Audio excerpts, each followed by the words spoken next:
잘 쉬셨나요? 자, 이어서 또 공부를 해보도록 하겠습니다. 요 앞전 시간에 우리가 재무상태표 개정하고 손익계산서 개정을 공부했고, 재무상태표를 어떻게 만들고 손익계산서를 어떻게 만들었는지를 공부해봤습니다. 그 개정 공부는 아주 중요합니다. 우리 회계의 아주 근본을 만드는 거기 때문에 열심히 공부를 하시고요. 이게 자산인지 부채인지 수익인지 비용인지 이걸 모르면 앞으로 회계를 할 수가 없어요. 그러니까 그 개정 공부를 열심히 하시기 바랍니다.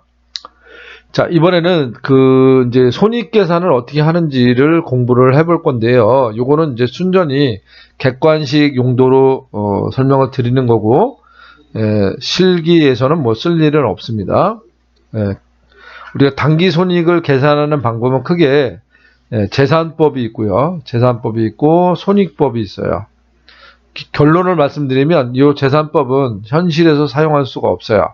그래서 개념만 이해를 하시면 될 것 같고요. 다 이제 손익법이라는 걸 이용해서 우리가 단기 손익을 계산하는데, 이게 손익계산서 우리가 앞전에 배웠던 그 내용인 겁니다. 손익법이. 근데 이론적으로는 단기 손익이 이익이 났는지 손실이 났는지를 재산법으로도 계산을 할 수 있어요. 현실에서 사용할 수 없지만. 자, 그럼 무슨 말이냐면, 자, 자본을 비교를 해서, 자, 이런 얘기죠. 여기 보면 T계정으로 좀 설명을 해볼게요. 여기 이제 기초 재무상태표고요. 자, 기초 재무상태표고, 여기 기말 재무상태표예요.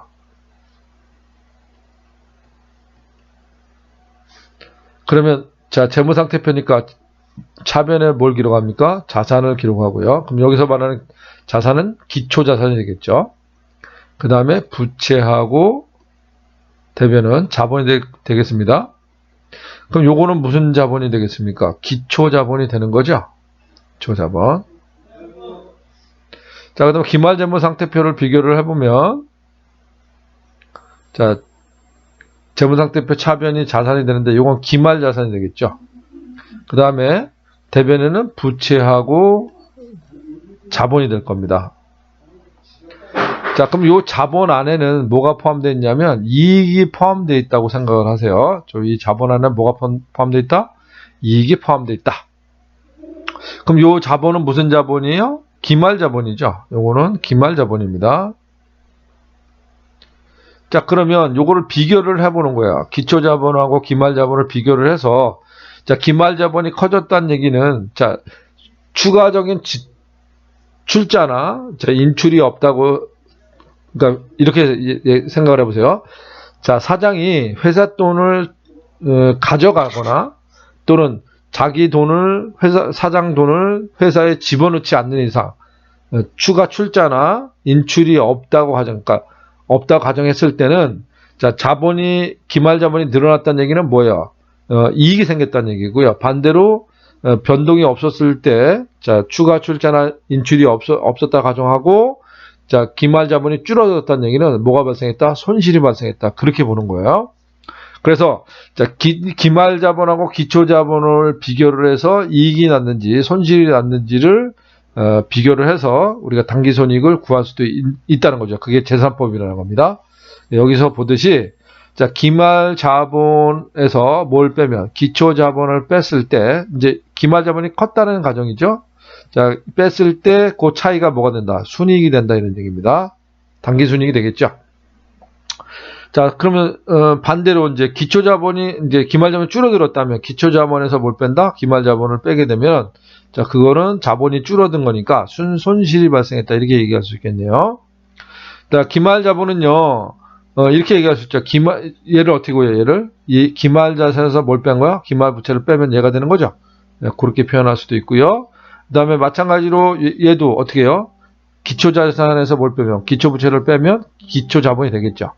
자, 그렇게 계산을 해서, 자, 기말 자본이 커져 있으면 순이익이 생긴 거고, 기말 자본이 줄어져 있으면 순손실이 생긴다. 이렇게 계산하는 방법이 뭐다? 재산법이라는 겁니다. 그 다음에 손익법은요, 자, 손익법이라는 건 이렇게 하는 거죠. 우리가 손익계산서 만들어 봤죠? 그 개념입니다. 총 수익하고 총 비용을 비교를 해가지고 총 수익이 많았다면 순이익이 발생한 거고요. 총 비용이 많았다면 손실이 발생한 거죠.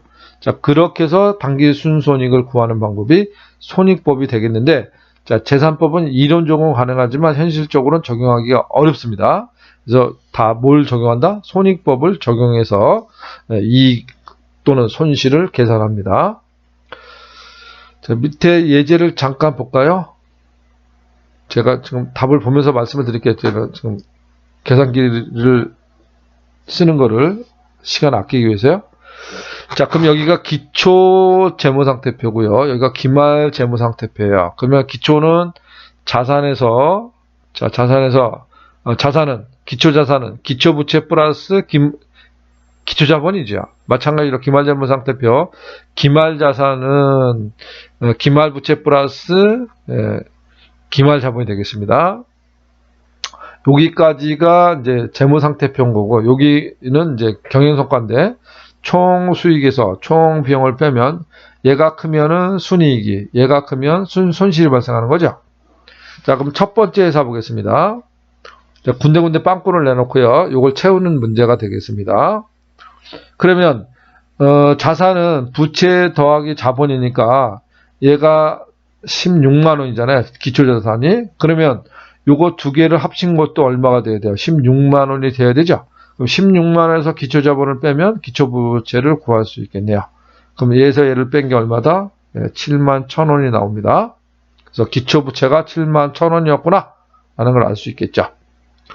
자, 그 다음에 얘는 구할 수가 없어요. 셋 중에 둘을 모르니까. 자, 셋 중에 둘을 알아야 하나를 구할 수 있는데, 자, 셋 중에 둘을 모르니까 구할 수가 없어요.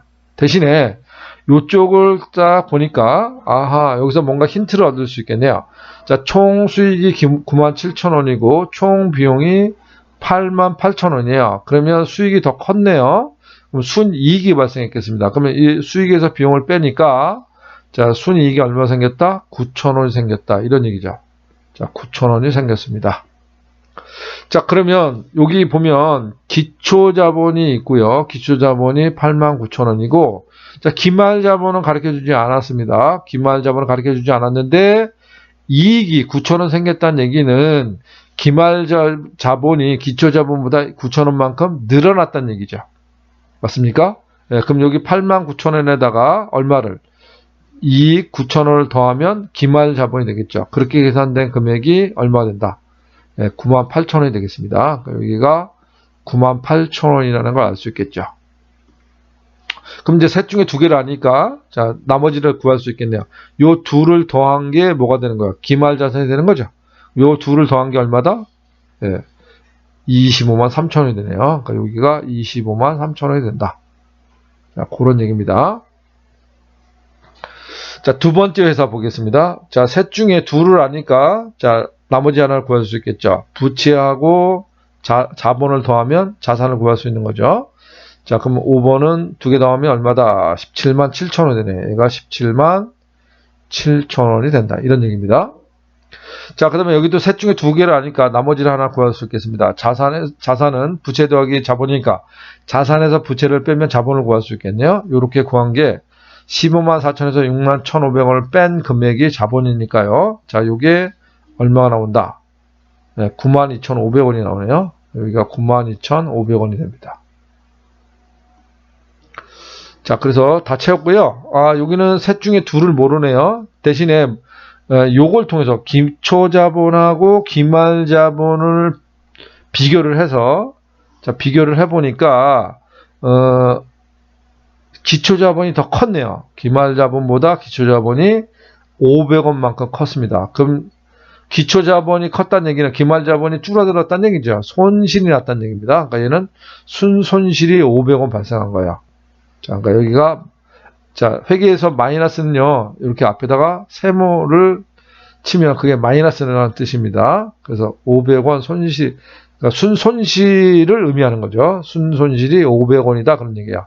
그러면 수익에서 비용을 뺀 건데 수익이 적었으니까 마이너스가 나온 거잖아요. 그러니까 얘가 77,000원보다 500원만큼 더 적었다는 얘기죠. 총수익이. 그럼 얼마야? 76,500원이 되겠네요. 76,500원. 네, 이렇게 되는 겁니다. 세 번째 회사 볼까요? 자, 지금 셋 중에 둘을 아니까 나머지를 구할 수 있겠네요. 자, 자산에서 부채를 빼면 자본을 구할 수 있죠. 9번 얼마다? 55,000원이라는 걸 알 수 있고요. 자, 기말재무상태표는 셋 중에 둘을 모르니까 구할 수가 없어요. 그런데 경영성과를 보니까 순이익하고 수익을 가르쳐줬네요. 그럼 얘에서 얘를 뺀 게 얘니까, 자, 거꾸로 얘에서 얘를 빼면 비용을 구할 수 있는 거죠. 그렇게 구하면 얘가 78,600원이었다는 걸 알 수 있는 겁니다. 그래서 12번 가로를 채웠고요. 자, 이렇게 되면은 요걸 통해서 우리가 기초자본이 55,000원이 있고요. 자, 기말자본은 모르지만 이익이 6,400원 생겼다는 얘기는 이 기초자본에다가 플러스 얼마를 하면 이익 6,400원을 하면 기말자본을 구할 수 있는 거죠. 그럼 요거 더한 금액이 얼마다? 61,400원이 되네요. 그러니까 이게 61,400원이다. 그럼 이제 셋 중에 둘을 아니까 나머지를 구할 수 있겠죠. 그럼 자산에서 자본을 빼면 기말부채를 구할 수 있는 거죠. 10번 금액이 76,600원이 되겠네요. 자, 이렇게 해서 재산법하고 손익법을 연결해서, 결합해서 우리가 문제를 푸는 연습을 해 봤습니다. 자, 다음으로 가볼게요. 자, 이번에는 여섯 번째 회계 순환 과정인데요. 자, 우리가 1년 동안 어떤 과정을 거쳐서 계속 순환을 하냐면, 처음에 이제 거래가 발생하면요. 자, 거래가 발생하면, 이걸 분계장에다 옮깁니다. 이 분계장에다 옮기는 거를 우리가 분계한다고 그래요. 분계한다. 그리고 이 분계장에다 옮긴 거를 다시 각 계정별로 기록 관리할 필요성이 있어서 총계정 원장에다 옮기는데요. 자, 이거를 전기한다고 그래요. 전기. 자, 그래서 분계하고 뭐 한다? 전기한다. 자, 거래가 발생하면, 자, 이거를 분계장에다 뭐 하고요? 분계를 하고요. 이 분계된 내용을 각 계정별로 옮기는데 그 옮기는 장부를 총계정 원장이라고 합니다. 이 옮기는 거를 뭐라 그런다? 전기한다고 그래요. 이게 옮길 전자, 기록할 기자예요. 그래서 옮겨서 적는다. 그런 뜻입니다. 그래서 분계하고 전기한다. 이게 회계기간 중에 주된 업무입니다. 자, 그래서 이렇게 해서 이제 1년이 됐으면 이거를 이제 마감을 해야 되겠죠. 자, 그거를 우리가 뭐라 한다? 결산이라고 하고요. 이 결산이라는 절차를 통해서 최후적으로 재무제표를 만드는데, 우리가 중요한 재무제표 뭐 있었죠? 재무상태표. 재무상태표도 만들고, 또 뭐도 만들어요? 손익계산서도 만들죠. 물론 우리는 공부를 안 할 거지만 현금흐름표도 만들고 자변변동표, 주석까지 만듭니다. 그래서 요거를 만들기 전에 뭘 필요로 한다? 결산의 절차가 필요한다. 그래서 우리가 여기서부터 시작해가지고 여기까지 가볼 거예요. 네. 자, 이 여정이 굉장히 험난합니다.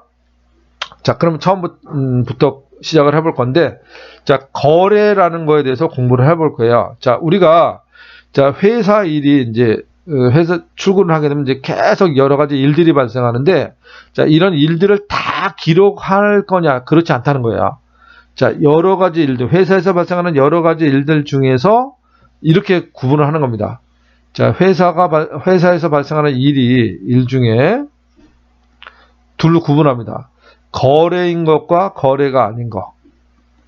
그래서 거래가 아닌 거는 기록하지 않아요. 즉, 분계하지 않는다는 거죠. 그리고 거래인 것만 분계를 한다는 거야. 자, 분계를 한다는 겁니다. 자, 그러면, 자, 우리가 제일 먼저 할 일은 뭐예요? 이게 거래냐, 거래가 아니냐. 자, 거래냐, 거래가 아니냐를 구별할 수 있어야 되겠죠. 네, 그러면, 거래가 뭔지에 대해서 공부를 해야 된다는 얘기가 되겠습니다. 그러니까 모든 걸 기록하는 게 아니라 거래인 것만 기록을 한다, 회계에서는. 자, 그럼 거래가 뭐냐? 자, 회계에서 말하는 거래는 기업의 자산부채 자본의 변동을 가져오는 경제적 사건을 말한다. 이렇게 됐습니다. 자, 기업의 자산부채 자본의 변동. 자, 회계상의 변동은 둘밖에 없어요. 자, 변동은 증가하거나 또는 감소하는 경우. 자, 이거를 우리가 변동했다 이렇게 얘기합니다. 자, 회계상 변동은요, 증가 아니면 감소밖에 없습니다. 그럼 자산, 부채 자본의 증감이 있었으면, 증가하거나 감소가 있었으면 우리는 그걸 거래라고 하고 분기의 대상이 된다는 거죠. 장부에 기록할 대상이 된다는 겁니다. 자, 그런데 자, 어떤 일은 자산, 부채, 자본의 변동을 가져오지 않았어요. 즉, 자산, 부채, 자본의 증가나 감소를 가져오지 않았으면 그건 거래가 아니고 기록 대상이 아니라는 겁니다. 그런 얘기를 여기서 말씀을 드리고 있습니다. 자, 거래가 뭔지 공부가 됐죠? 자, 거래는 자산, 부채, 자본에 뭘 가져온다? 자, 변동을 가져야 된다. 근데 조금 더 추가를 해보면 자산, 부채, 자본의 변동을 가져오면요, 대부분의 경우는 또 손익계산서에는 수익이나 비용에 영향을 줘요. 그래서 자, 수익과 비용의 발생에도 영향을 주는, 꼭 그런 건 아닙니다. 안 주는 것도 있지만, 자, 수익과 비용에 영향을 주는 것도 있습니다. 그러니까 요거까지 고려를 하셔야 돼요. 자, 그런데, 자, 이걸 우리가 이제 거래라고 했습니다. 자, 회계상 거래는 자산부채 자본의 증감이 일어나면 거래고, 자산부채 자본의 증감이 없으면 거래라고 하지 않았습니다. 자, 그런데, 자, 우리가 회계상의 거래하고 사회에서 말하는 거래가 개념이 대부분은 일치를 하는데 일치하지 않는 경우들이 있어요. 그것들을 우리가 살펴볼 거고요. 객관식 문제로 나오고 있으니까 잘 대비를 하셨으면 좋겠습니다. 자, 회계상의 거래하고요. 자, 사회 통념상 거래가 있는데 이 부분은 겹쳐요. 그러니까 여기는 문제가 되지 않죠. 회계상으로도 거래라고 하고 사회 통념상으로도 거래라고 하니까 이 겹치는 부분은 교집합은 문제가 되지 않습니다. 뭐가 문제가 되겠어요? 회계상 거래라고 보는데 자, 사회에서는 거래로 보지 않는 경우하고 자, 사회에서는 거래라고 보는데 회계상에서는 거래라고 보지 않는 거. 자, 요게 이제 문제가 되겠죠. 그래서 결론을 얘기하면 자, 예를 들어서 이런 거 한번 보죠. 자, 화재가 났다든지 도난을 당했다든지 이런 경우는요. 자, 사회에서는 그걸 거래라고 하지 않죠. 도둑놈과 거래했다 이런 얘기 안 하잖아요. 자, 그런데 회계상에서는 이것도 당연히 자산, 부채, 자본의 증가나 감소를 가져오기 때문에 회계상 거래가 되고요. 이것도 기록을 해야 된다는 겁니다. 자, 예를 들어서 도난을 당했다. 현금을 금고에서 도둑놈이 훔쳐갔다. 현금을. 자, 그러면 현금이라는 자산이 감소하잖아요. 그러면 이건 회계상 거래죠. 자산, 부채, 자본의 증감이 일어나니까. 그런 기록을 해야 된다는 겁니다. 마찬가지 화재 나는 것도 뭐 불하고 거래하는 거 아닌데 자, 그러니까 회계상에서는 거래 상대방이 있느냐 없느냐 이런 걸로 구별을 하는 게 아니라 단 한 가지밖에 없습니다. 자산, 부채, 자본의 증가나 감소가 있었느냐. 있었으면 거래고 그렇지 않으면 거래가 아니다. 이런 얘기입니다. 자, 그런 개념을 잡고 가면 헷갈리지 않을 겁니다. 자, 그러면 반대로 사회에서는 거래인데 회계상에서는 거래가 아닌 거. 요거 중요합니다. 이게 문제에서 많이 나오고 있어요. 자, 여기다 한번 그냥 핵심 단어만 적어 볼게요. 채용행위. 자, 종업원을 채용했다. 이건 자산부채 자본의 변화를 가져오지 않아요.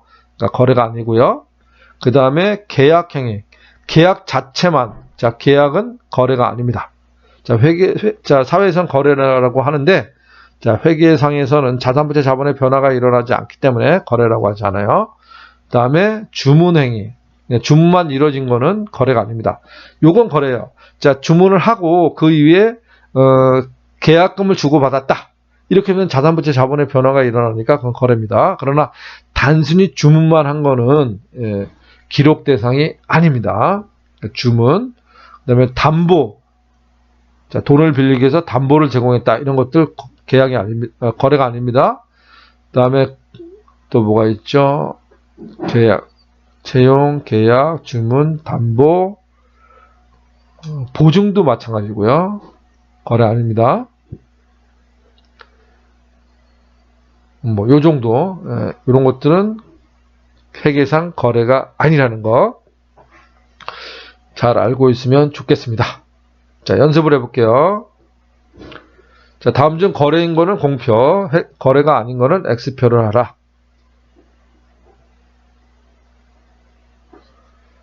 자, 1번, 비품을 20만원에 현금으로 구입했다.